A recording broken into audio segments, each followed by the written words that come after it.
Good evening, everyone, and thank you for joining us at tonight's Tripart Care Emotional Wellbeing Hub.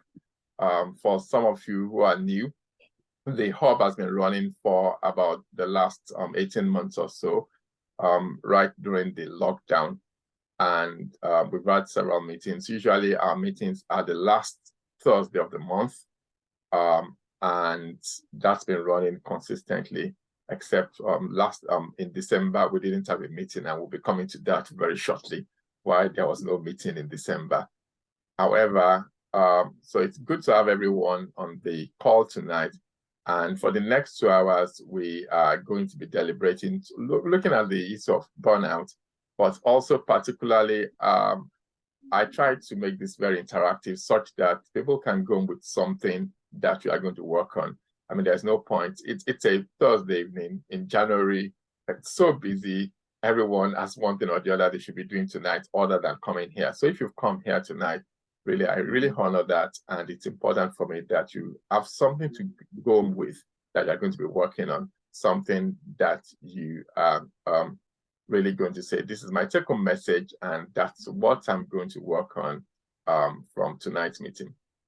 So with that in mind, I'm Dr. T. Ayodele Ajayi. I'm a consultant psychiatrist. I work in the NHS, and I'm also the convener of the Tripart Care Emotional Wellbeing Hub, and I also run the Tripart Care Mind Gym courses.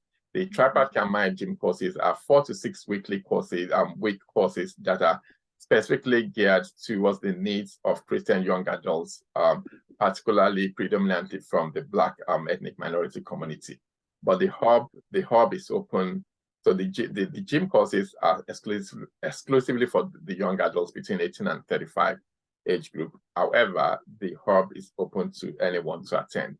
So I'm glad to see that we have so many people on the call tonight.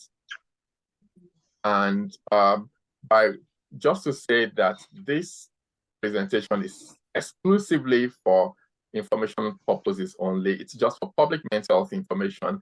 I've done my due diligence to make sure that the information that is presented is accurate and up to date as much as I could. However, it's also very important to leave a caveat to say that there's a disclaimer here that if anyone wants to take any health issue, any decisions based on your health, it is very important that you consult with your personal healthcare provider. So that could be your general practitioner, it could be your family physician, it could be your psychiatrist, it could be your psychologist, whoever it is that is responsible for your care. It's important that in decision making that they are very actively involved and that they are part of that decision making. I would also like to say that for the purpose of recording, for the purpose of being able to replicate these meetings, this has been recorded. If you don't want to be recorded, there are 2 things you could do. One of them is not to show your face on the camera, so you switch off your camera, or the other thing you could also do is to use a pseudonym so that you are not identifiable. For anyone who doesn't have any objection to being recorded, by all means, and you are free to switch on your camera, and you are free to use any name you want to use. So just to say that, and the main purpose why we actually record these meetings is so that they can be uploaded to our YouTube channel such that they can then be visited by the members of the public and it can be of benefit to them. Right, so I did say that we didn't have a meeting in December. So there was meant to be a meeting in December, but that never held. And that's because somebody who is very dear to me, who was at the November meeting actually, my dad was at the November meeting and he actually did contribute. And I do remember that he actually made comments. And I remember that on the day I was actually saying that my dad is an octogenarian in his early 80s at the time, and that he was still actively working as a pharmacist because he just wanted to contribute something to community. And it was important for him to continue to contribute to community. And at the time, he actually made a very interesting contribution to the discussion. And then 2 days later, literally 2 days later, I went into hospital, and he didn't quite actually make it out of hospital. He then went home to be with the Lord. I just want to say that my dad has been a very crucial part of my life. it's been a pillar for me. And some of the things that you see me do, my sense of commitment to work, my very high work ethics, and all of these things, actually, I hold that a lot. I owe my dad a lot of gratitude, and I'm so grateful for the life he lived. I just wanted to pay him that tribute because it's important to me to do that tonight. And I just want to appreciate everyone as well who has sent condolence messages, and they really, people who have been there to support us through that, through this difficult period. Right, so that's just a resume, just basically the things that I do. Thankfully, I've been able to, in my public mental health education profile, I've been able to feature on some high profile processes, high profile events, like speaking on the BBC and some of their shows, being the face of the Office of Health Improvement and Disparity campaign for mental health, particularly to Black people. And just to also say that for those who would like a follow-on to tonight's event, I've actually written an article on burnout, recovery, reasons and recovery, which is going to be published in the February edition of the February edition of Testify magazine, which is a Testify newspaper, which is a London newspaper. In addition to that, it's also going to be coming out in the spring edition of the Keep the Faith magazine. Is the same article that will be featured in both of those. And I'm a columnist for both of those magazines, both of those media newspapers. So in terms of tonight, I want to start by saying that it's very important that we scribe, we share, and we support. And I will tell you what that means. There is something that talks about, there's the law of diminishing intent. The law of diminishing intent states that if you know you need to do something, say you decide that you are going to join the gym or something, and you delay on executing that decision, the more you delay, apparently research shows that the less likely that you are going to ever carry out that task. So really, the challenge tonight that I'm throwing out there before we start is that please subscribe in terms of taking notes. Please share your notes with somebody who's important to you, but also get support from somebody as to the things that you commit to doing, that somebody is going to hold you accountable such that you are going to carry through those things. Because some of us might actually be on the call tonight, so I'm going to recognize that actually I think I'm dealing with burnout. I think that's, for me, I've reached that point.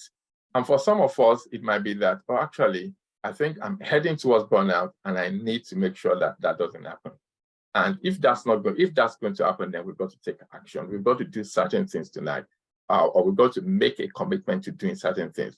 So it's, I will be encouraging us to take notes, but not only take notes, share that note very quickly, share your take-home messages with somebody who is important to you, and then importantly, also get support, get accountability, like a gym buddy of some sort, somebody who's going to hold you accountable that you said you are not going to be working beyond 6 p.m. every evening any longer. Why are you doing it now? Or how many weeks this week have you remained true to that promise that you made to yourself? Right, I wonder how many people today feel this way. And since I've been talking for a while, I'm quite keen to hear your thoughts. When you see these photos, when you see what the photo on the screen right now, what thoughts come to your mind?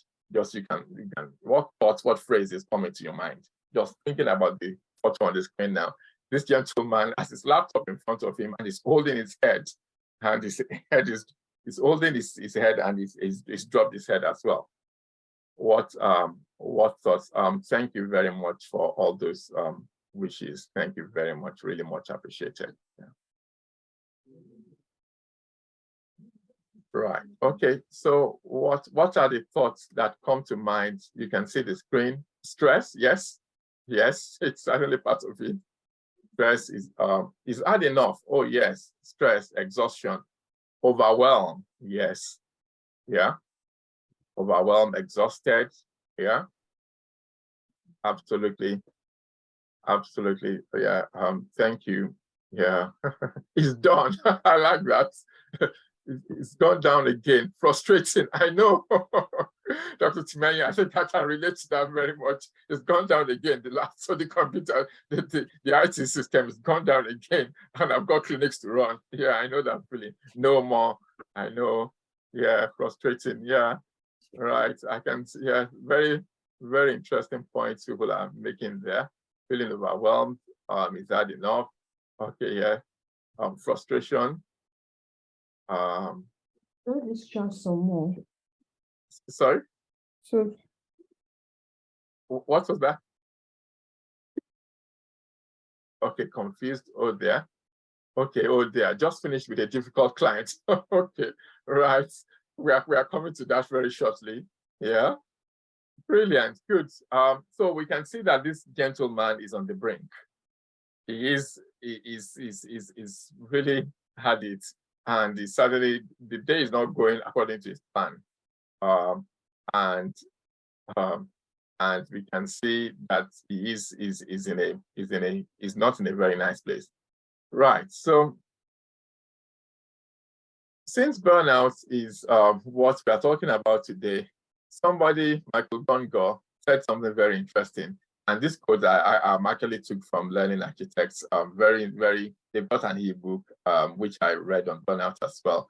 They've put burnout, they've made it very simple and easy to really follow. Michael Gungor says, burnout is what happens when you try to avoid being human for too long. When you try to avoid being human for too long. So sometimes we can play like we're not human for a short period, but when we do it for too long, it's a very colloquial way of doing it. But when we play it for too long, it can become a problem. And that's why we are going to be dealing with that tonight. So that actually, when does it become too long? I suppose that's the question. When does it become too long? So really talking about burnout in terms of what's the more formal definition of it. The World Health Organization has actually spotlighted burnout in 2019. They actually described it as a syndrome. A syndrome is a set of symptoms and signs. It's just the things that people feel and the things that doctors can elicit. It's a set of symptoms and signs that result from chronic workplace stress. So burnout is really always related to some sort of stress, but it's related to work. And work can be very flexible in this case. It's important to bear that in mind, that work does not necessarily have to be going out to work, working for an employer or being self-employed or running a business. Even stay-at-home moms can actually get burnt out from the pressure of dealing with the day-to-day challenges of managing their lives and managing all of the challenges that they face. So the World Health Organization has actually shared a spotlight, but also Martin and Doggio in 2009 actually described it as an experience of physical, emotional, and mental exhaustion. When people are just perpetually not feeling like they're physically up to it, mentally up to it, and emotionally, it's just like somebody feels that they are now poured out completely and they haven't got any oil in the barrel any longer. They've reached their, in terms of what they can give to the job, in terms of what they can give to other aspects of their life, they are now at a rock bottom. And usually it results from being persistently in emotionally draining positions, emotionally draining. I know that some of us have made comments about the gentleman that we just showed a photo of earlier. So that's what happens when there's chronic stress related to performance, related to work, related to some sort of role or the other, and it's such that one has given and given and given. And the other thing that is interesting about burnout was that when burnout was first described, it was first described in 1974. When burnout was actually first described, one of the things that it was relating to people who are in the helping professions. And I can see that there are a lot of people who are actually in the helping profession here on the call tonight, ministers of the gospel, social workers, psychiatrists, nurses, people who are teachers, people who are in frontline, A&E staff, all of those people, we are frontline people. And the reality is that we're always dealing with other people's stress. We're always dealing with very high stress situations. Somebody was talking about the fact that they've just had a difficult client. Sometimes as well, the people that we deal with drain us, they take from us. And that includes even lay ministers, people who probably have a secular job, but they're also involved in some sort of ministry work or the other. All of those can take from us, because the reality is that you can't, you give from your emotional resources. And when you go to work, that's where you give from. And if there's no replenishment, one could get to the point in which one feels that one doesn't have anything to give again. But the other thing about burnout is that it's also associated with where the person's ideals are high, where you have a high ideal of yourself, your high expectations of yourself. It's good. I've got very high work ethic, and I think it's a good thing. I've just said that my dad was still working until he was 81. So how committed can one get? But the reality is that one also must know where the limits are. If we set ourselves ideals that are unattainable and unachievable, then burnout can also be inevitable. Right. Okay. So we've talked about the fact that burnout is usually a result of chronic stress, and is work related, whatever that work is, whatever that vocation is, whatever that endeavor is. But the other thing that we also do know about burnout is that it's stress. And stress is a word that is banded around quite a lot. People talk, I'm stressed, from the fact that they get to the cash machine, and the cash machine that is not giving any money, or it's run out of money, to the fact that somebody's missed the train. We use stress colloquially for several things, but in the real sense of it, there is a definition of stress. And that's when basically we feel that the demands on us in terms of our physical and mental demands on us, we don't have enough resource to fulfill that. And that could then cause mental strain. It could cause physical strain. And if it persists, it could then continue to drain us to the point in which there can be symptoms in terms of physical symptoms and mental symptoms. Also, stress is not just about not feeling that we have enough emotional or physical resources to meet with the demands on our life. It could also be in form of feeling threatened and pressured all of the time. And when that happens, the body tries to rise to the occasion. What the body tries to do is that the body tries to respond to try to meet up with the demand that is placed on it. And so there are certain chemicals that are released in the body. There are certain ways that the body tries to help you to meet the demands that are put on you. And so the Royal College of Psychiatry says that stress is the way that our body and mind reacts when we are struggling to cope with the demands of everyday life. And that it's also when we are struggling to cope with an important or distressing event or big change in our lives. Like I've just shared a big change that I've had in my life. And what we know about stress is it then includes physical symptoms, it includes changes in our bodies, and it also includes changes even in our feelings and in our emotions. So because I'm going to be referring to stress a lot today, it's good for us to have that definition. So how does burnout, what's unique about burnout? What exactly is unique about it? Going back to the World Health Organization again, they say there are three core components of burnout. And there are three things that happens in burnout. One of them, number one, is emotional exhaustion. That person feels that, like the person who was holding, the gentleman holding his head, they feel they're flat out. They haven't got anything to give again. They just feel emotionally knackered and out. And this is as a result of work, of being stretched beyond what they are able in their work. But the other thing is also that the emotional exhaustion is such that it's now not only affecting work. When they get home as well, they are no good, because work has beaten them so hard that even when they get home, they are flat out. They are just no good to anyone because of this. So it begins to have a negative impact on their relationships, on their marriages, on their spouses, on their children, on their families, on their recreational time. because they just don't, because they haven't got any more to give. That's emotional exhaustion, but there's also emotional distancing in relation to the work. Emotional distancing is that the person who used to be very enthusiastic about work, who used to be the first person to get in and the last person to leave, just feels really flat out. They become unempathetic, they become unfeeling, their responses become negative, they almost become resentful and impersonal in their feelings towards work, to the point in which they can even become cynical and pervasively negative. So there are two things we've mentioned now. That one is emotional exhaustion, the way the person feels physically, but also the way they feel emotionally, and particularly their attitude towards their work. And when you combine those two cocktails, somebody who is physically knackered and somebody who is emotionally out and distant from the work, it's very difficult to think about what's going to happen to productivity. The productivity is going to take a nosedive. And so there's reduced professional efficiency as well.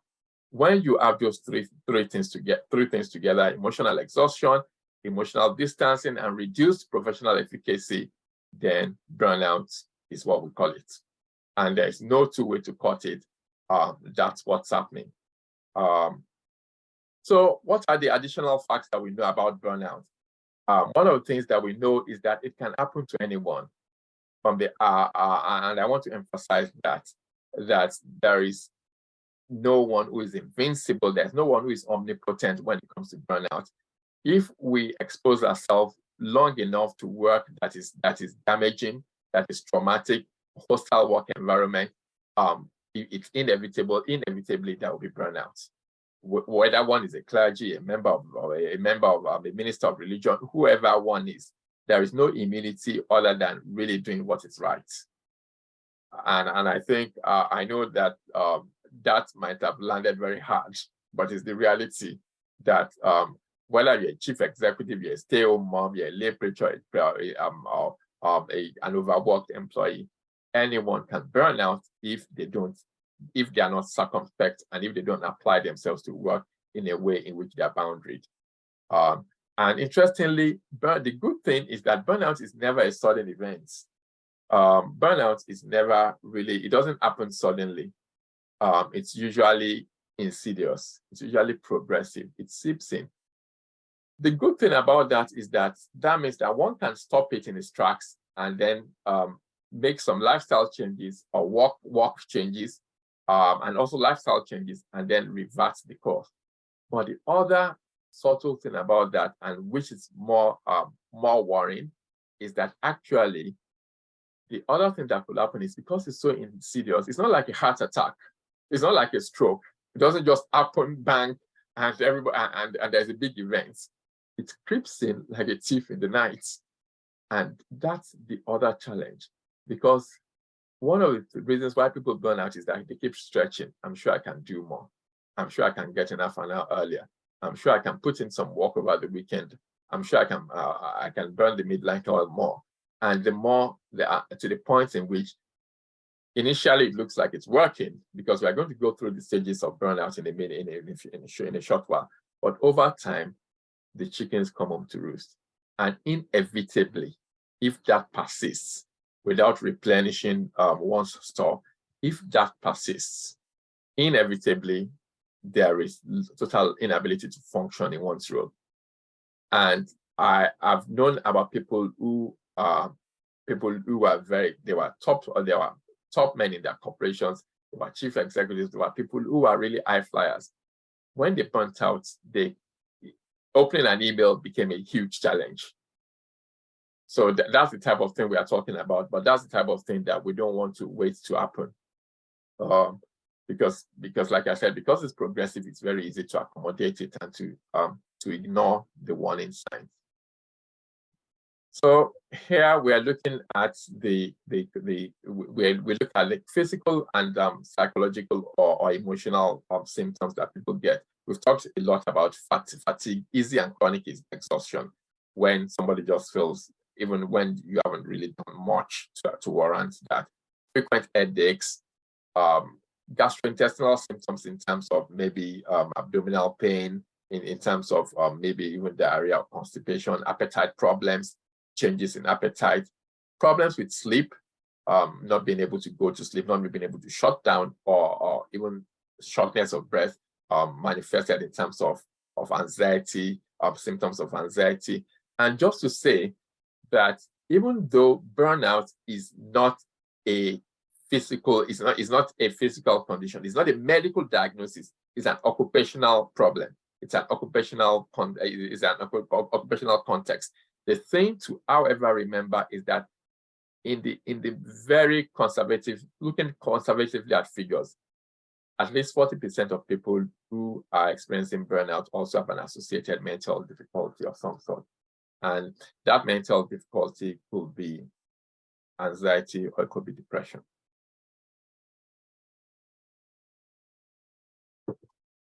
Those are the commonly associated conditions. And of course, we also do know that there will be physical conditions. Obviously, if you're chronically stressed and you're not dealing with that, things like high blood pressure could set in. Even diabetes has been associated with chronic stress. So all of those things, because when people are chronically stressed at work, they are not managing themselves well, diet goes out of the window, no exercise, all of those over time can creep in. It's important to go back to the fact that burnout is never sudden. It's insidious, it seeps in very gradually, and that's why it's important to be on the lookout for it. What are the behavioral symptoms or the way the changes in the behavior and the emotional symptoms that people feel? Feeling trapped, helpless, and defeated. So this is somebody who was always acing their work. They were on top of their game. They were the life of the office. They were really, really top man at the job. But now they feel trapped. It feels like the job has become a prison to them. And they feel helpless. They can't even break out of that prison. There's a feeling of detachment. It's almost like life is happening, work is happening, there's a party, they're in the party, but they're out of the party. So they feel detached. It's almost like it's a surreal experience. You are in life, but life, it almost also feels like life is happening outside of you. And then feeling of isolation, feeling like one is alone by oneself. And of course, procrastination is something that then becomes the order of the day, because because there's no longer there's no harm or motivation to get the work done. And of course, the deadlines then begin to get missed, tasks get neglected. Also, there's the feeling of overwhelm, like the gentleman we saw earlier. People can feel snowed under, and there'll be other negative attitudes towards work, because for work, which used to become a source of joy and a source of excitement, a source of fulfillment, suddenly becomes a source of torture. And that comes with a lot of resentment, a lot of anger. It could be anger towards the organization, anger towards the boss, anger towards the manager, anger towards the ministry leader, anger towards that anger is directed towards something anyway. But the other interesting thing about burnout is that there's also an associated feeling of invincibility and omnipotence. That's why people who are already burnt out, it's all clear, it's staring them in the face, everybody can see it, they still keep going. Because there's also that sense of security. And remember that burnout is common, that when burnout was first described, it was described in people who are in the helping profession. The reason why you're in the helping profession is because there's something that attracts you to it, because you find fulfillment in giving to others. But that same desire, longing to give to others, could also make us feel, people who are in the caring profession. And I want to say this very, very slowly and very cautiously so that it really lands well. Because we're in the caring profession, a lot of times when burnout sets in, we very quickly switch into denial and pretend that it cannot happen to me. For crying out loud, I'm a doctor. Doctors don't burn out. I mean, it doesn't happen to my tribe. So all of these symptoms staring me in the face, I'm sure all I just need is that I'm going to get back in the game. I'm going to get in quick. I'm going to get in earlier, half an hour earlier every day, and I'm going to leave 1 hour later just to catch up with work. When in actual sense, maybe what one should be doing is to actually take some time off. To actually say, actually, I think I've reached rock bottom and I need some time to recharge my batteries. I'm just going to check whether there are any chats.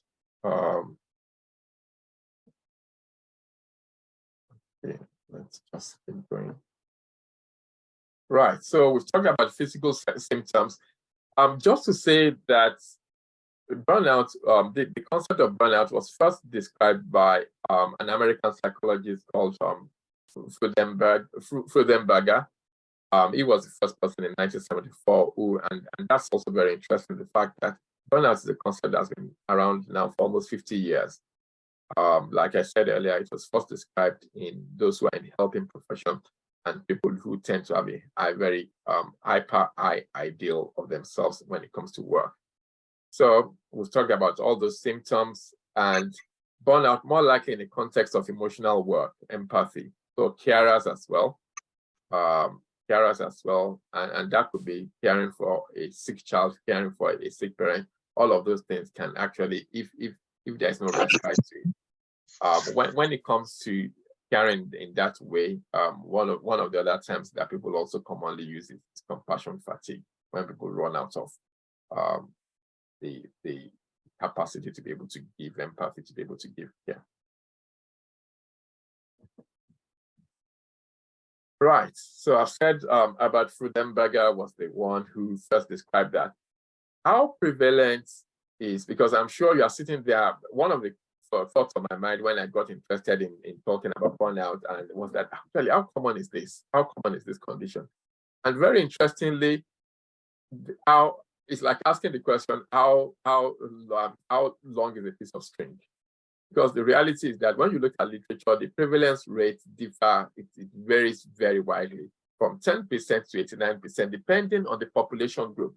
But what we do know without a fail is that people who have to give of themselves, people who are in the caring profession, people who are in the nurturing profession are at high risk. Some literature suggests that 30% among teachers. I'm sure I want to give an opinion. I want to hazard a guess that figure must be a lot higher now, because I do know that teachers I sense I have a first-hand experience of what the life of teachers is like. Medical oncologists, for instance, there was one study showing that 69% was the rate of burnout among them. But interestingly, members of the clergy had better rates, lower rates than people than the place, and than people who work in the accident and emergency. However, I also want to say that we should take that and put that in context. The reason I want to say that is there is also a very famous clergy study that actually showed that on the average, that they studied clergymen, and they found out relative to the general population, I think this was a group of Catholic priests, and they found out that actually in terms of life expectancy, on the average, theirs was about 8 years less than the general population that they had studied relative to their population. And one of the hypotheses that was postulated was the fact that the trauma that they deal with by the reason of their jobs day in, day out, and not having proper outlets to deal with that, and to be able to, maybe sometimes they've got to hold in resentment, hold in anger, hold in very unsavory emotions, and that may be that was one of the hypotheses from that. Right. So I've said that up to 40%, at least 40%, comorbidity with mental conditions. Just if you see me scratching my nose, for some reason, when I've got the halogen light on shining on me, for some reason it makes me scratch my nose. I'm going to check the literature to find out whether there's anything to say that. But for some reason, whenever the lights are on that way, I tend to see that feel that my nose is itching. So I'm not blowing my nose or anything. It's just that it's itching. My co-host is laughing. All Right. I know burnout is quite. I know it's very hard going. It's very heavy going. So we've got to make it really soft a bit. So I don't want anybody quitting on me and saying, "Oh yes, this is too hard. I'm just going to go and do something else. I'm going to go and do my laundry for the evening."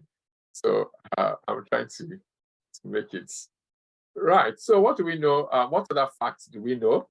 The other thing this is actually a very recent study commissioned by Mental Health UK, and they commissioned the GovPol PLC to actually carry out a survey, and they carried out the survey both in October 2020, just as we were getting out of the first wave of the lockdown, and then also they replicated that in March 2021. And what did they find? 1 in 5 UK workers feel unable to manage pressure and stress levels at work, not surprisingly.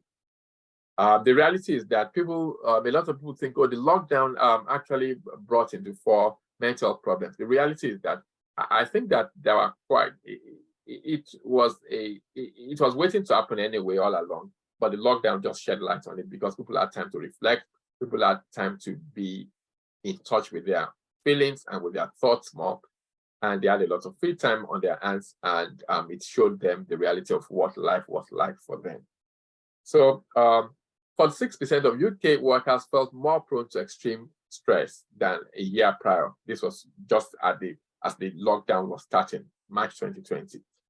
And that's about 1 in 2, really, just to drum home that message, 46%. The other thing to note is that women and young people were more prone. They found out women and young people are more prone to burnout. But also, the other thing to also refer to is the Office of Health Improvement and Disparity survey in 2021 that showed that the country as a whole took a toll in the general mental health of the country took a nosedive at the time of the lockdown. However, they found out that the young adults between the ages of 18 and 35 was the worst hit, while they took the blow the most in terms of their mental well-being, 18 to 35. I know there are quite a lot of parents out there who are listening, and also quite a lot of young adults who might be on the call as well. That's just something to bear in mind as well. And that 1 in 4 women unable to manage occupational stress. So those are just the figures too. So that just gives you it gives you a hint as to what we are really dealing with here, the magnitude of what the issues are. I'm just going to check. Okay, right. I think somebody was laughing when I told you about scratching my nose. Right. The other interesting thing, I know that there are probably employers of labor here tonight. There are captains of industries. There are people who are managers. There are people who are responsible for your supervisors. You are responsible for the welfare and the work that other people do. I want to share these figures because it's important to you, really, and it's something to reflect on and take home. Maybe you are the head of a ministry, you are the head of a Christian ministry or a religious organization, or you are even you manage several people at work, or you are a business owner, or you are responsible for, by the level of your expertise, you are responsible for supervising a lot of people under you. 23% of UK workers knew that they knew the stress and burnout prevention plan of their employees. So meaning that only about 1 out of 5 people actually could say that I know that if I get stressed and it came to the crunch, that actually I know what my employers are expecting me to do. I know what systems have been put in place to protect me from getting burnt out, or what structures and infrastructures are in place. So that's an indictment towards employers of labor. Really, if only 1 out of 4, so that means 4 out of 5 people don't really know what's in place in my organization. And we are going to come to that. We're going to come to that in terms of not just what can I do on a personal level, but also what can organizations do to help their employees. So personal risk factors, heavy workload, and long work hours. Last week, I think it was about a week ago, Professor Claire Gerada, the president of the Royal College of General Practitioners, was on BBC Question Time. And she was asked a question about the mental well-being of doctors in the UK. And this was her response. She said she actually headed, she was the top person. She not only actually headed, she actually started in the, she was the one that spearheaded a service, a confidential service for the mental well-being of doctors and dentists in the UK in 2008. It's called PHP, Professional Health Practice or something, PHP. Anyway, that service gave doctors and dentists the opportunity to be able to have mental care like any other person would. And they could be sure that they were going to be well protected and that their confidentiality would be preserved. And they would get as much service as anyone else who was your blocks on the street. However, Professor Gerada shared that BBC Question Time. The video, for anyone who's interested, let me know. I'll send you the video. So you could put that, you could put your email address or whatever you would like, wherever you would like me to send it to in the chat, and I'll send that to you. So Professor Gerada shared at that BBC Question Time that actually when that service was commissioned in 2008, they were seeing about 200 doctors a year. And that currently they are now seeing 200. They've now added other professionals, particularly nurses. That currently they are now seeing 200 in a week. So the same number of clients that they were seeing in a year is what they are now seeing in a week. That's just to show you the impact of heavy workload, the impact of long work hours. When somebody perpetually struggles with work-life balance, if perpetually there is no work and interestingly, one of the illustrations that Professor Gerada gave was that actually that for some junior doctors in the UK, that they are not even able to be at a place in which they can be sure that I'm planning my wedding, they are planning their wedding for maybe 6 months' time, that actually that they will be able to arrange their rotas to make sure that they are free on their wedding day. That was the illustration she gave, and it's reality. So when there's a perpetual, when you think that perpetually you are having to juggle work-life balance and you are working a fine rope all the time, then burnout might just be around the corner. When you're in your helping profession, when you feel little or no control over work, and we are going to look at little wins, little quick wins that we can actually do to demonstrate, to gain control back. You know, one of the symptoms we talked about was actually feeling helpless. When somebody feels trapped in their job, when they feel that they are just trapped. So feeling of no control, or feeling that you have little control over your work. And also that speaks to employers as well. It's a challenge to employers about being able to give some control to employees. And I know this may sound hard, but if you've got perfectionist tendencies, I'm all for very high standards, but when it becomes perfectionist, burnout is also around the corner. People who are perfectionists, who don't feel the work is ever done, who don't feel that the work is ever good enough to turn it in, they will cross the T's and dot the I's till the stem of the T is broken, or till the I gets dented and it leaves a spot. Then that can also be a risk. And of course, committed and dedicated workers. But that I want to say I celebrate work. I see myself as a conscientious worker. The jury is out on that one. I wonder what my colleagues think, but that's the way I see myself anyway. But there's also something to be said in terms of having boundaries. We need to be careful to make sure that we are boundary. So I wanted to share these figures just for the sake and the benefit of clergymen who might be in the house. That's the state. That was a study. Actually, that's an American study, and that's what it showed in terms of the state of mental well-being of people who work in people who work in ministry, particularly ministers of the gospel. So 75% extremely stressed or highly stressed, 90% work between 55 to 75 hours a week. And if that persists and continues indefinitely, burnout. And we see it. I mean, there are ministers who burn out. Sometimes it manifests as moral failing, unfortunately. But and that 100% of evangelical pastors have a colleague who left ministry due to burnout, conflict, or moral failure.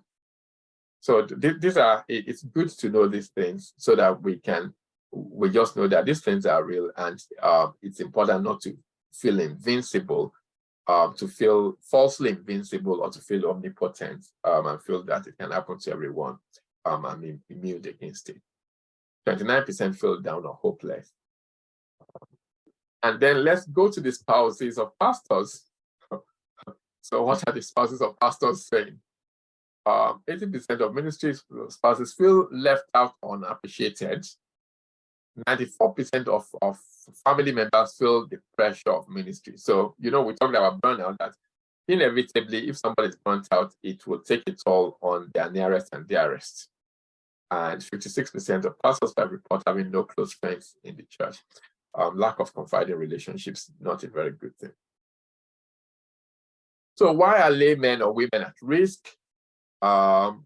Multiple commitments and demands, sometimes the cultural expectation, particularly, that's the reality. Sometimes Black church community as well.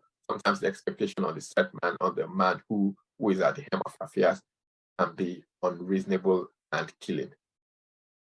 High levels of expectation, increasing and changing expectations in the 21st century. Now, there are things that there's an automatic job description that some people have signed up to, that they really didn't, at the time they took the job, it wasn't part of the job description. For instance, things like safeguarding 20, 30, 40 years ago was not as needed as it is now. Social media, knowing having a good knowledge of social media, the disintegrating family structure, all of those things have put demand on anyone who is in the helping profession. And of course, that sometimes, just like every other person, is overworked and under-resourced. People who are in frontline ministry are also under-resourced. I'm going to sort of allow a break at this point. And the reason I want to allow a break is because I want us to take this in. This slide is really very important. And what I'm actually encouraging everyone to do is to please look at this slide and really write some things down. This is the Mayo Clinic burnout checklist. They've written a checklist on their website. It's still there on their website. It can allow you to tick the boxes and really have a very frank conversation with oneself about, really, am I really burnt out? Am I on the verge of being burnt out? The questions are there, and I'm just going to give us the next 5-10 minutes to really answer these questions in a very frank way. It's deliberate that the pause is coming at this point, because there's no point spending these 2 hours and really not going away with something tangible, and really not speaking the truth to ourselves as well. So I thought I'll take a break now, and I'm going to stop talking.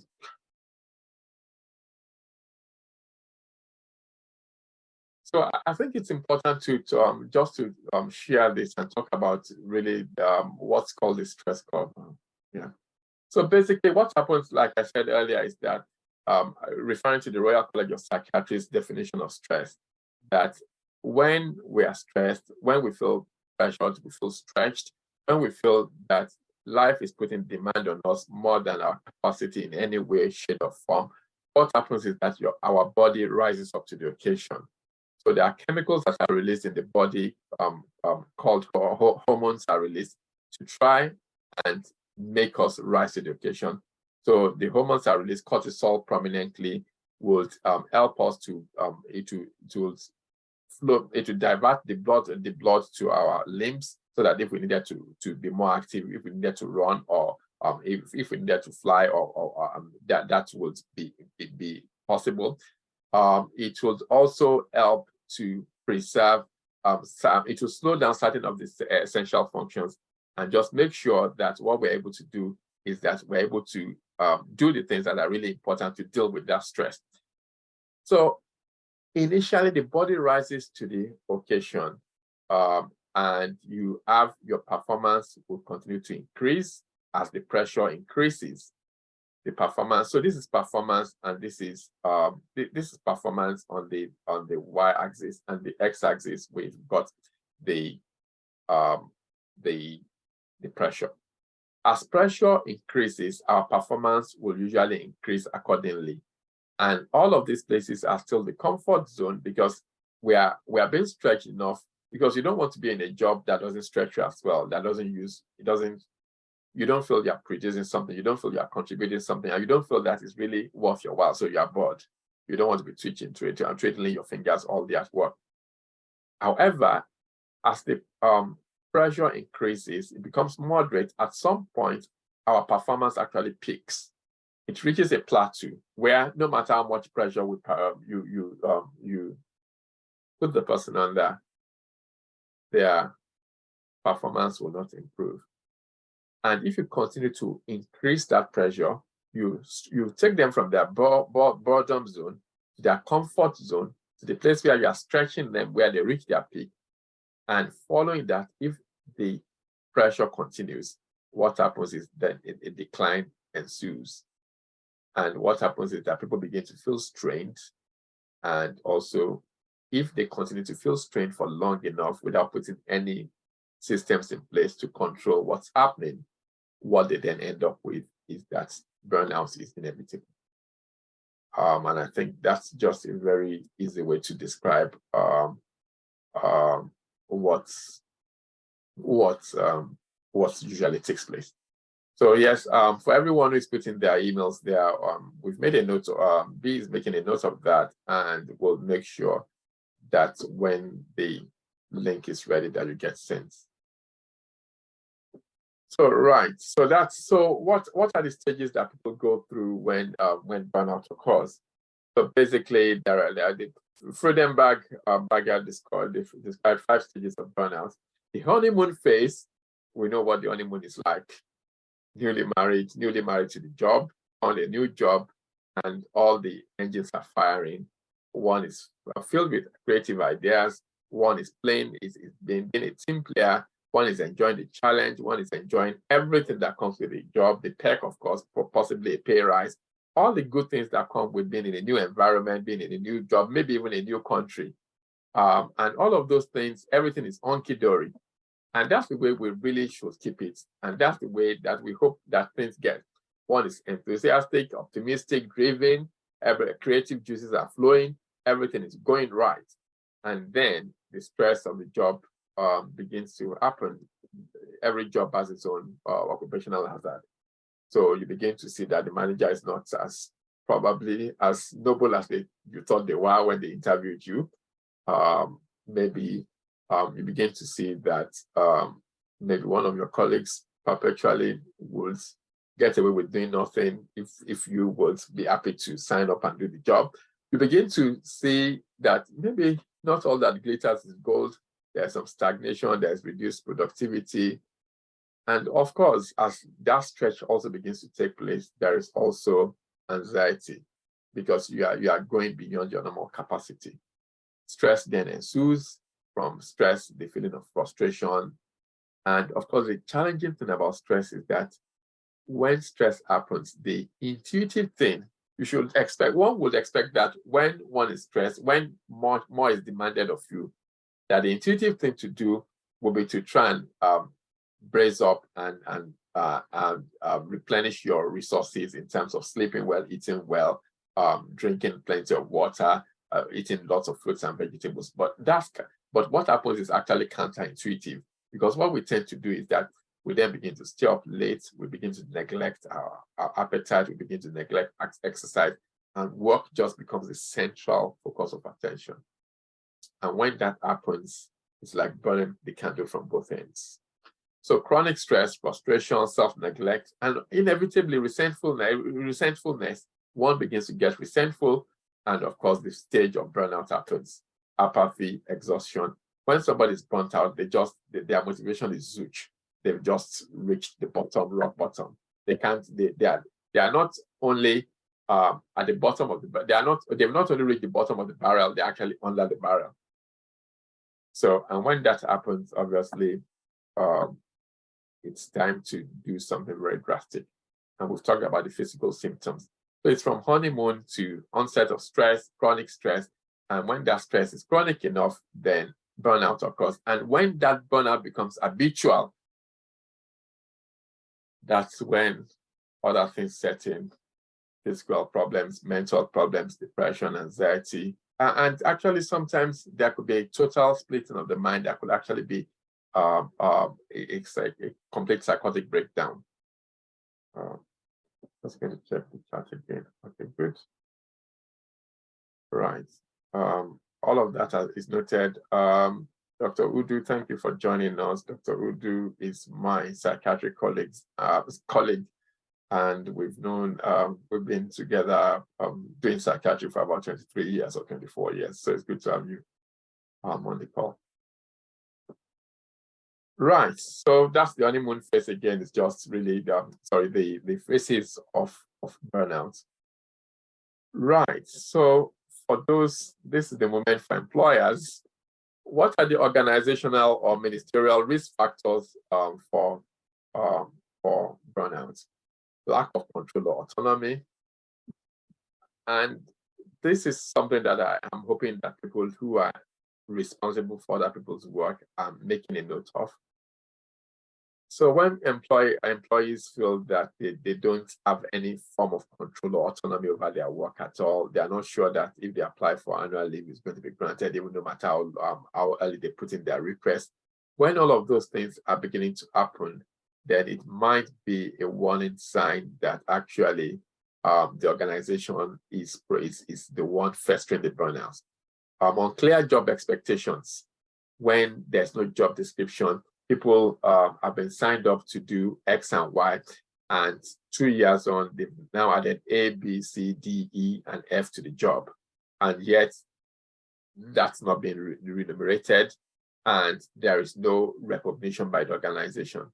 And sad to say, that tends to happen sometimes when people work in religious organizations. Sometimes that happens. The generosity or the good hearts of people who work there could be taken for granted. Dysfunctional work dynamics, where there's a hostile work dynamics and people are always bickering and stabbing each other in the back, always trying to get one on the other. Burnout is always very much around the corner. Extremes of activity in terms of when there's an overload, when there's too much to be done and there's no prioritization, lack of social support, and support the work-life imbalance. We've talked about all of those. So if there are people who are here today who have responsibility for other people's work, or who are CEO of organizations, or heads of ministries or heads of departments, I hope that those are things that you can think about and reflect on in terms of how can we make our organization more conducive? How can we make the organizations where people are struggling to work for them and the workload is heavy, but the reason is because the employers are also good. The employers take care of their employees and really treat them well. Opportunities to train. So the other thing is when people are thrown in at the deep end and there's no support for them, they take on a new role. I really hope that it's not that I'm going heavy on ministries or anything, but one of the ones that I've noticed, for instance, in Christian organizations sometimes is that people are newly appointed into office and there might not be any mentoring in place for them or any coaching in place or anyone that they can actually be the person to go to, their go-to person. And that can be very, very it can be it can yeah, it can make things very difficult. So what's the difference between stress and burnout? In somebody who's stressed is over engaged because they're always rushing around, all the hormones are still flowing, and one is rising up to the occasion, one is jumping from pillar to post, trying to juggle all those cerebral balls in the hair. Emotions is one of overactivity, and there's a sense of urgency and hyperactivity, and energy levels are on overdrive. And of course, the general state is one of anxiety. When one is burnt out, is one of disengagement.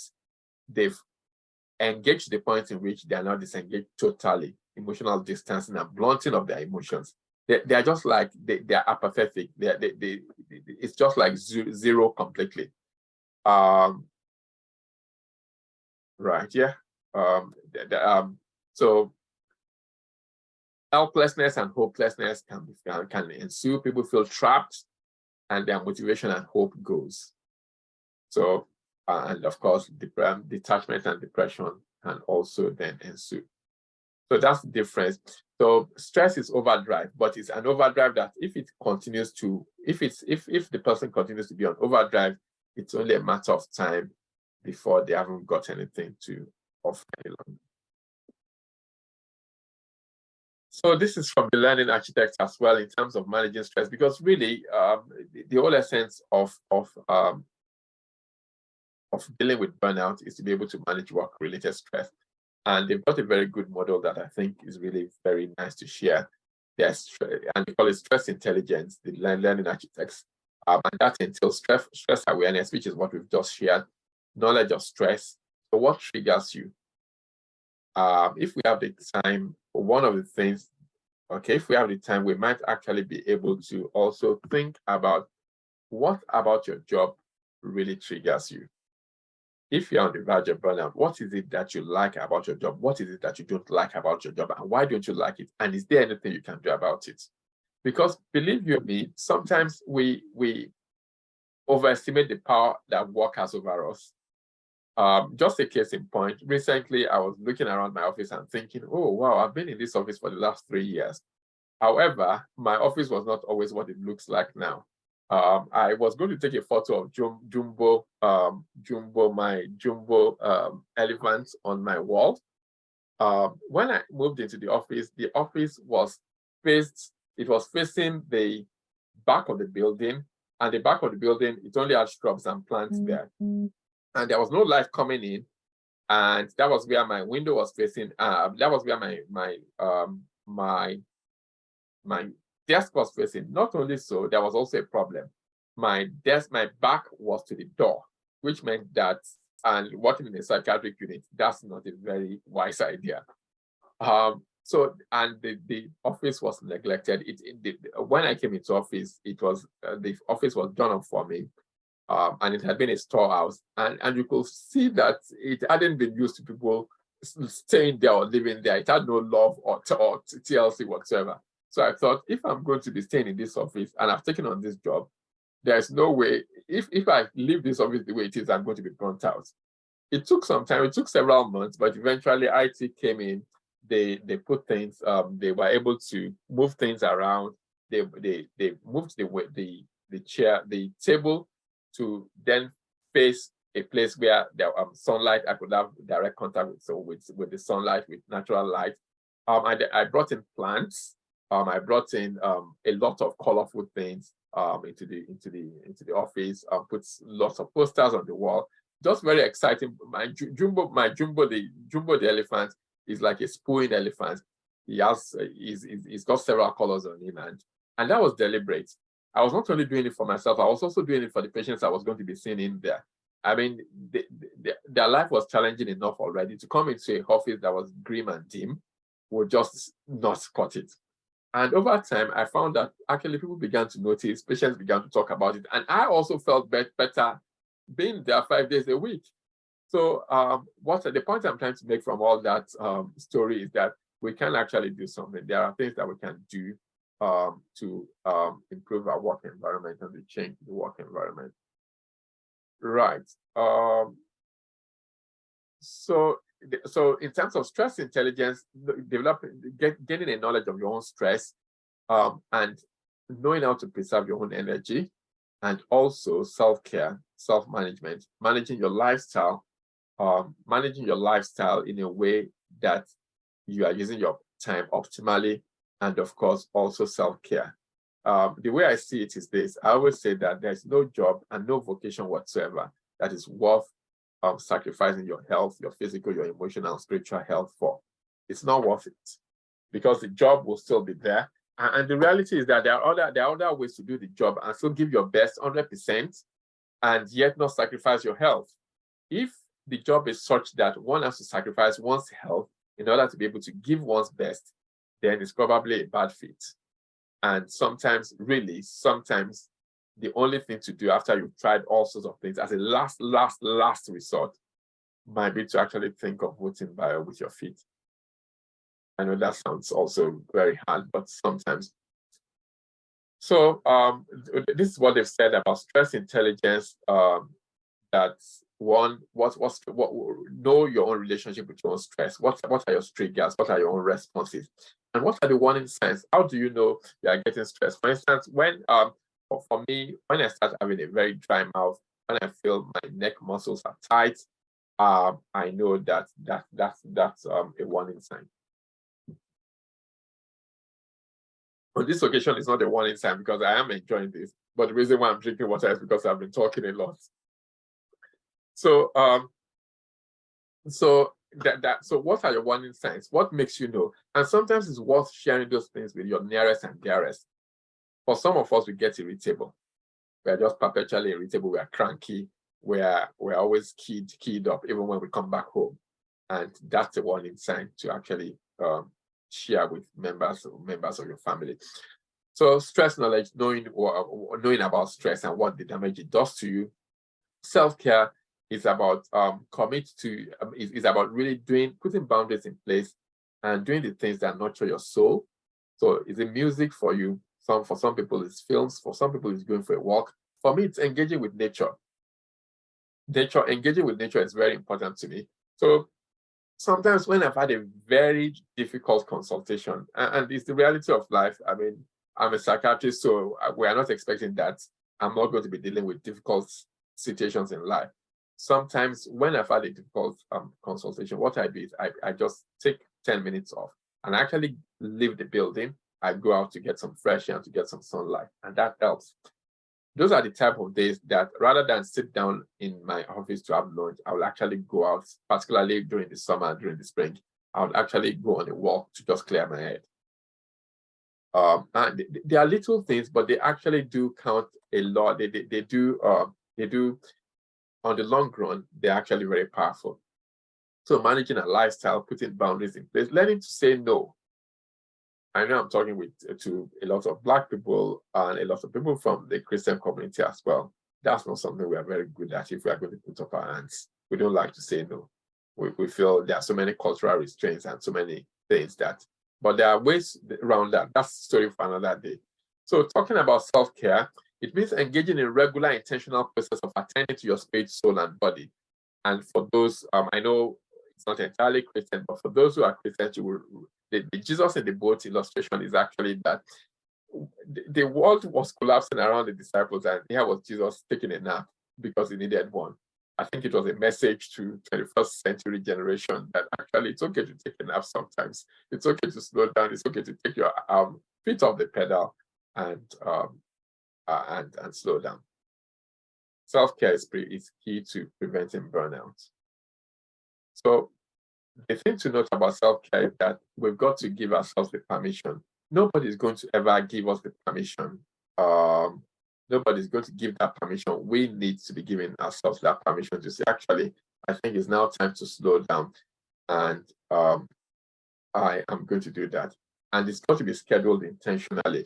Sometimes it's got to be something that we do, planning it ahead, sometimes even months and weeks ahead. Just on a personal note, because one of the things I try to do at these meetings is to be as transparent as possible. I feel that people are probably going to get more from it when I'm very open and I put my life out there. Sometime in the autumn, I was extremely stretched, and I knew some people can relate to some of these signs and symptoms of burnout. I knew I was cutting that. There were so many things happening.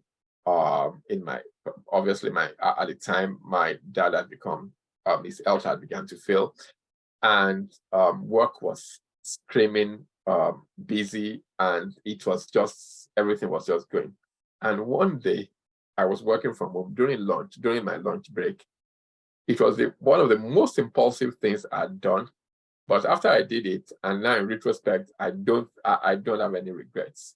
Very impulsively, it was during my lunch break. I was working from home. Usually, one day a week, I work from home. I was working from home, and for some reason, I came across a Jet2 holiday, and believe you me, by the time I'd finished from that email, I'd booked a family holiday for about 6 weeks from then, paid for the holiday in full, and made sure, at least so I thought at the time, that all the diaries had been matched. Within a few minutes, I'd matched all the diaries of the family, thinking, oh yes, Uncle Dory, we are going on holiday. I really need something. So we just need downtime. We've all been under pressure. I don't think we can continue to maintain this pace. And then until I then checked my diary and actually found out that actually I didn't quite match the diaries well. And the only person whose diary was out of sync was mine, because I had committed to a speaking engagement the weekend the holiday was going to start. It was eventually sorted, but it was like an SOS sort of move.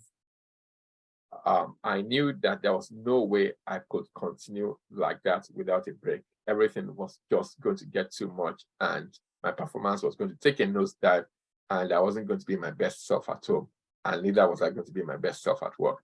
The message there is actually that, particularly if we've got busy lives, we've got to also schedule rest. Sometimes I now block out things in my diary. And when somebody wants to have that slot, I would say I'm busy. I'm busy nurturing my soul. I'm busy nurturing my physical body. I'm busy attending to myself. And that's not a lie. It's just the reality. That because if I don't block out that time for myself, what's going to happen is that at some point, I'm not going to be able to be available at all. And it's better to do that. So what are the things we can do? Exercise control over your work and when and where. So for some of us, we could negotiate maybe working one more extra day from home, or working 1 day from home. Working 1 day from home has improved my quality of life and my work-life balance tremendously. It's unimaginable what impact it has made. Also, like I said about my office, transforming the office, and just making it look really furnishing, ecotherapy, bringing plants in, bringing color. Some people even find that they maybe even if it was conducive for the type of work you do, not for the type of work I do, but even soft music, soft furnishing, all of those things can actually, over long term, they can have a compounding interest.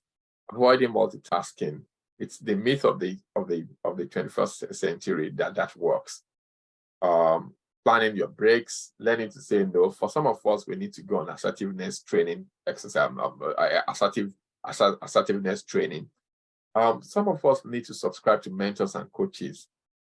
Actually, talking about mentors and coaches, we are beginning to talk about what works now to prevent burnout and to recover from it. So, talking about mentors and coaches, I met with my coach yesterday, and she said, so the coaching is for the work I do with Tripart Care. And she said, actually, you are entering into a new phase of this work. And I want to encourage you to begin to keep a diary. And I'm actually the coach because I promised I was going to cite her.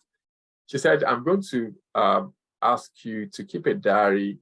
She said, I have a folder, an email folder, or initially in the days when we still did pen and paper, I had a physical folder of things of nice things, nice cards, and nice things that people say to me, or nice cards that people send me. I keep them for the rainy day. the day when things are going to be so down and I need to make reference to them, and I keep them physically. He said, now that things are more electronic, I keep an email folder where it's just for nice things. He said, the reality is that the higher you go in your cadre, in your career, the higher you go as you climb the ladder, be aware that the less you may actually get compliments and people going out of their way to actually say nice things to you about the work that you do. And at some point, you are not, because you are not superhuman, that's going to get to you. And the person who said, and so the takeaway from that coaching session yesterday for me was that I'm going to start keeping a nice things folder. So some of the comments that have been written today, I'm going to keep them and refer to them on the rainy day. And by the way, I promised Amanda Binden that I was going to cite her. Amanda Binden is the CEO of Cinnamon Trust. So that was a very powerful tip that Amanda gave me yesterday. And I promised that I said, today when I'm giving this talk, I'm going to be citing her. So that's probably something that you can take on with you, keeping a folder, the nice things that people say to you, maybe nice cards that a subordinate sends you, or maybe just a text message. Keep them somewhere on the days when things are really very low and hard, to remind yourself that you're not rubbish. Because the reality is that no matter how top of or how on top of our game we are, each one of us has a temptation to suffer from imposter syndrome now and again. Celebrate little wins. Yeah, make a big deal of little things. When that project has been turned in, celebrate it with your team. And one of the other things that we do in my team is that we actually celebrate other people as well. So every week at our team meeting, we actually celebrate somebody who's been exceptional. So there's a celebration box where people write anonymous. They could be anonymous comments, or they could name the person who's written the comment could name themselves if they wanted to. I really like Ayodele has been magnanimous this week. He went out of his way to see a patient, even though it meant that he had to move his diary around, and I appreciate him for that.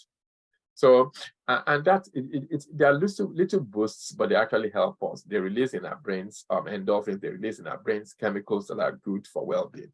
And if we compound on those things, they can actually have a long-term effect. Taking a personality test.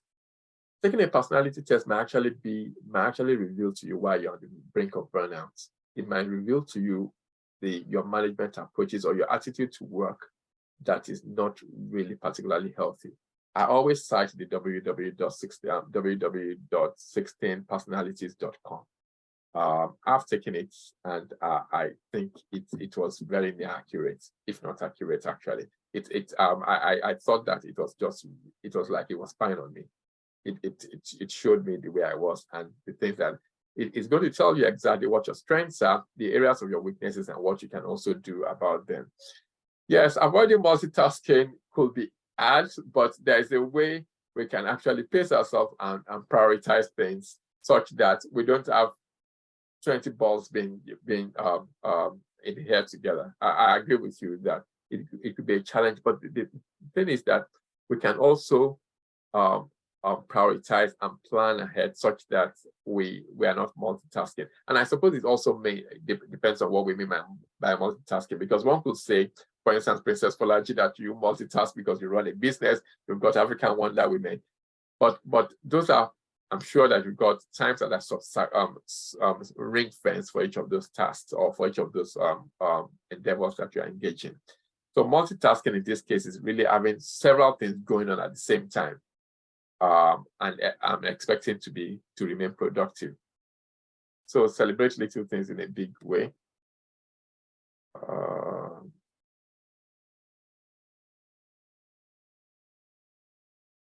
Right. Okay, and taking a personality test, we talked about that. Prioritizing. Sleep is a superpower. Sleep is a superpower. Sleep is a superpower. Sleep is a superpower.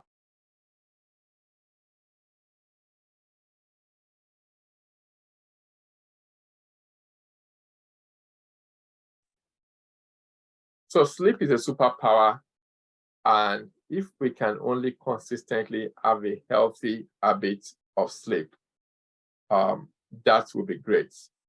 Sleep is very, very key. And of course, healthy eating, exercise, and all of these things we can incorporate into our lifestyles. All of these things we can incorporate into our lifestyles. And sometimes actually we need to get professional help. So if one was to strip down what one needs to do in terms of dealing with burnout, particularly if one has identified it, the first thing I will say is that one needs to identify the reason why they're there. How did you get into this? What's gone wrong to the point in which you are now burnt out? The next one, apart from being actually awareness, the first thing is awareness, because a lot of people there are people who are burnt out and they still keep going because they are living in denial, and there's that feeling of invincibility, Messiah syndrome, and feeling like it happens to everyone but not me, because I'm in the helping profession. I help other people and I don't need to be helped. So there's awareness, and then how did I get here? What were the wrong turns and wrong moves? Am I taking on too much? Am I saying too many yeses? Do I need to say more no's? And if I need to say more no's, am I equipped to say no? Do I actually need to be formally trained to do these things? Okay. I need to check the time. Okay, right. So those are type of things to think about. So awareness first, and then how did I get here? And what do I need to do? What lifestyle changes do I need to put in place? And actually, sometimes, do I need to retrain? Do I need to leave this organization? Do I need to switch jobs? It might just be switching job roles, moving from one part of the organization to the other. Have I had it with this employer, with this manager? Is it a particular person who is causing my work-related stress, and it's not the organization? And if I could just change the organization, then I will be fine. So those are things to think about, really. And there are little things, and if we put our minds to it, it's actually possible. Getting professional help, sometimes it actually would entail speaking to the GP, sometimes it will entail speaking to the GP and speaking to maybe being referred to counselors, because sometimes there's a coexisting mental difficulty. There's now a coexisting mental illness that needs to be addressed. Sometimes it also entails taking time off work. Really, like I said, it's not worth sacrificing one's health. Sometimes the only way to really recuperate is to come out of that situation. And the reality is, when you are ready to go back, or if you are ready to go back, you will know. So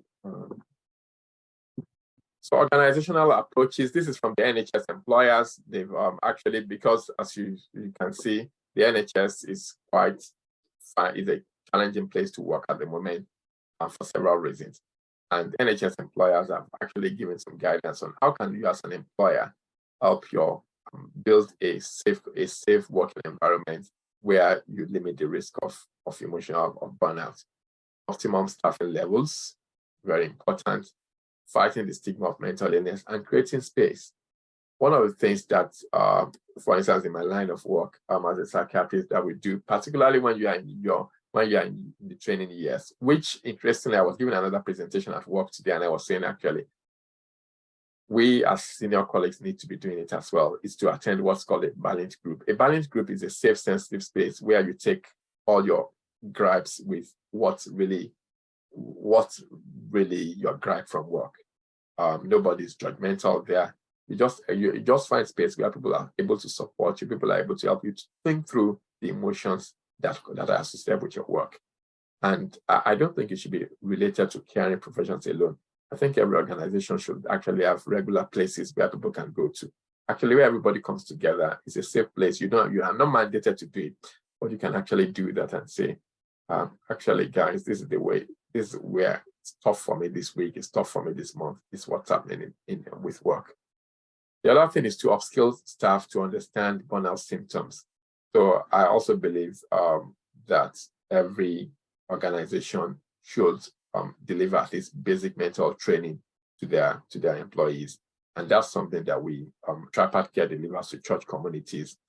and to organizations to be able to deliver that basic mental health training. And compassionate leadership cannot be overemphasized. Now my nose is running. Compassionate leadership cannot be overemphasized. It's very important to lead with love and with compassion, really just having empathy. There are so many bits of research there that shows that when there's good leadership, and leadership is with empathy, with emotional intelligence, that things work a lot better, and that the buy-in from staff is better, productivity is better, and everybody does better. The outcomes are better. Organization does better. Because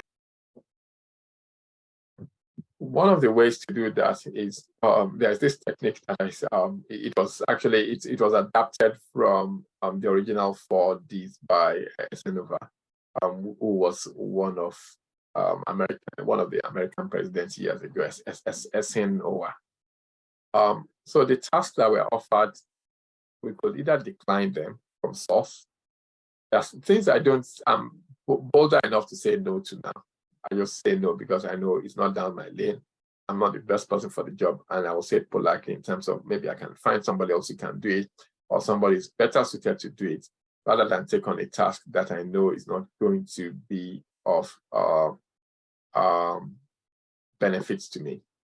So doing urgent, and then those are the decline ones. I just decline them. There's the do's where they need to be done urgently and they're important tasks. And the importance is not just by other people's agenda, it's actually by my own agenda, because everybody has got 24 hours dedicated to them. So it's important to recognize that as well. Delay, there are tasks that we need to delay because they are not urgent, but they are important. So they are not urgent, but they're important. So they can be delayed, but they need to be done at the right time. There are things that are not important and they are not urgent that can be delegated. So I'm hoping that with this framework, decline, do, delay, delegate, and delete, that we can all go and begin to look at the tasks at work and also in our social life, in our private life, that we can either decline, that we need to do, we need to delay, we need to delegate, and we need to delete. Delete is not important and not urgent. Somehow it's just crept this way. When I wasn't thinking right, it crept this way into my diary, but actually it shouldn't be there. And it's just occupying space there, and it can be deleted. So that's okay. So organizational approaches, a collective up-down approach is required. So if an organization, a workplace is going to be such that it's conducive to mental well-being and preventing burnout, it's got to be from the leader, it's got to be from the top, from strategic level, from board level. And the other thing to remember is what is not measured cannot be managed. So if there are no hard facts and core facts on data, then you probably wouldn't be able to make a change, because you need to know when the change has occurred. Creating supportive culture, really, it's possible to nurture a supportive, nice working environment. It's intentional and it comes from leadership, good leadership. Zero tolerance to bullying, culture of preferring men over money, and also a rolling calendar of providing mental training. And that's the last slide before the contact. And those are just several. The soulshepherding.org is actually for people who are in ministry. Soulshepherding.org is an organization in California, I believe. They run courses, and they've got a website that is full of plenty of information. Both of the couple who run it, they are a married couple. Both of them are clinical psychologists, and they believe their calling is to help ministers to live a full and enriched life. And there's www.16personalities.com. viacharacter.org is also another